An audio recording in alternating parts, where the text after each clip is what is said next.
आम्ही आदरणीय उच्च न्यायालय, सर्वोच्च न्यायालय यांच्या निर्देशाप्रमाणे जी विधी साक्षरता शिबिरं घेतो, ह्याचा मुख्य हेतू हाच आहे की कायद्याची साध्या सोप्या शब्दामध्ये समाजामध्ये सर्वांना माहिती व्हावी. कारण कायद्यामध्ये तर भरपूर पुस्तक आहेत, जे व्यावसायिक लोक आहेत त्यांच्या अर्थार्जनासाठी ते वाचतील, पण तुम्ही कशासाठी वाचायचं? तुम्हाला तुमचा अभ्यास भरपूर आहे, ती पुस्तकं कधी वाचणार आहे तुम्ही? तर ती पुस्तकं तुम्हाला वाचण्याची वेळ येऊ नये आणि साध्या सोप्या शब्दामध्ये तुम्हाला त्यातलं तरतुदींमधला अर्थ कळावा, हे सांगण्यासाठी आम्ही तुमच्यासमोर आज इथं आलो.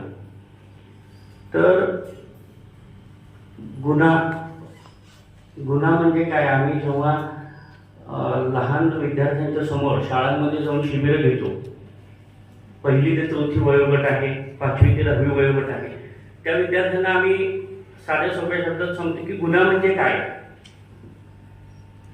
भारतीय नागरिक सुरक्षा संहिता, न्याय संहिता याच्यामध्ये वेगवेगळ्या व्याख्या दिलेल्या आहेत.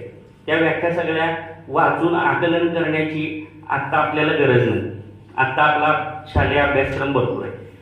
तर साध्या सोप्या शब्दात मला जेवढं कळालं ते मी सांगतो की गुन्हा म्हणजे अशी गोष्ट आहे की जी आपण आपल्या पालकांच्या किंवा शिक्षकांच्या डोळ्यासमोर उघडपणे करू शकत नाही. त्याची मी बेसिक उदाहरणं देतो की तंबाखू खाण्याचा प्रकार आहे, तो आपण आपल्या पालकांच्या किंवा शिक्षकांच्या समोर उघडपणे करू शकत नाही, तर तो ह्या वयामध्ये आपल्यासाठी गुन्हा आहे.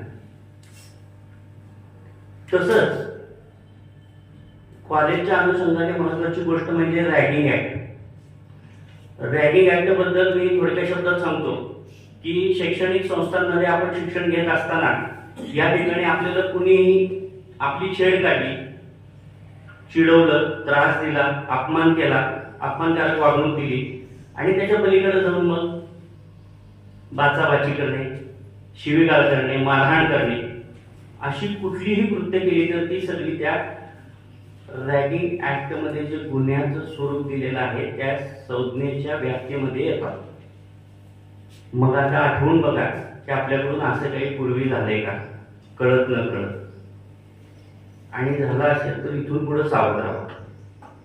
कुठलाही गैरप्रकार घडत असेल संस्थेमध्ये, शिक्षण संस्थेमध्ये, शाळेच्या कॉलेजच्या परिसरामध्ये, तर त्याच्याबद्दल तात्काळ आपण आपल्या शाळेचे जे मुख्याध्यापक आहेत, शिक्षण संस्थेचे जे संचालक मंडळ आहेत, यांच्या निदर्शनास ती गोष्ट आणायची.